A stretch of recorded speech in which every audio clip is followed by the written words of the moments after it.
Hey everybody, Railroader Outdoors. Peace. Hey, got some dehydrated morels.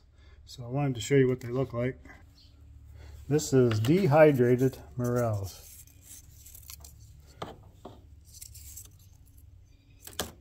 See how light they are.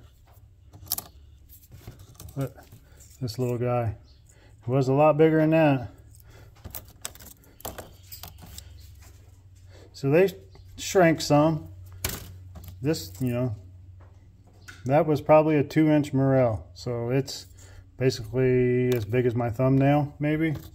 So some of these, like this one here, I know this one was cut in 4s. It was a lot bigger. So, and then here is a brown bag.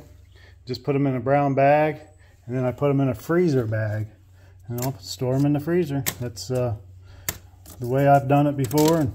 And the only bad thing is you put these in the freezer, and then you throw things in the freezer, and it kind of gets on top of them, and it breaks them up sometimes. So you really got to pay attention when you're in there in the freezer. So you can see a lot of these will shrink up a lot. Like, look at that. It's amazing how much these things, and this was only on the dehydrator. I think I started at 9 a.m. and it's now 3:20, 3:25, something like that in the afternoon. So 6 hours and they're dehydrated, and I can store them for years because they'll be in a freezer bag, no moisture in them. I think that's the purpose of the brown bag, is that way if you accidentally get moisture, the brown bag will absorb it. So, and look, I got a good mess in there. Them being dehydrated, I bet there's probably a good 8 ounces, half a pound so far, which I don't know if you've ever went to the store and bought them, but these things sell for like $50 a pound, but I don't know if that's dehydrated or live. I would imagine it's live, but I don't know. Look at the center thing here. This is all the spores from the mushrooms. Now I've soaked these in water, salt water.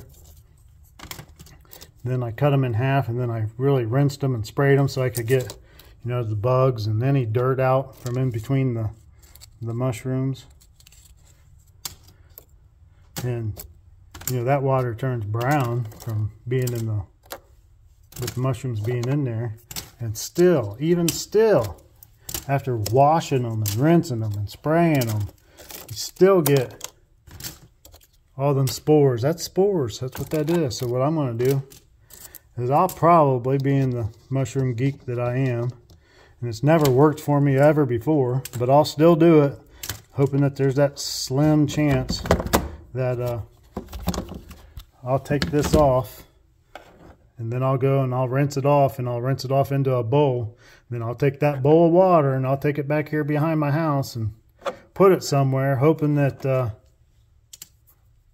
it'll produce mushrooms next year, next spring, or next 2 springs, or something like that. So anyways, I just wanted to show you what my bag of morels look like. And it's, it's filled up to where my thumb's at. That's probably, if I'm guessing, that's probably 30, 40 mushrooms, all cut in half, some of them quartered up. So anyways, have a good day. Peace.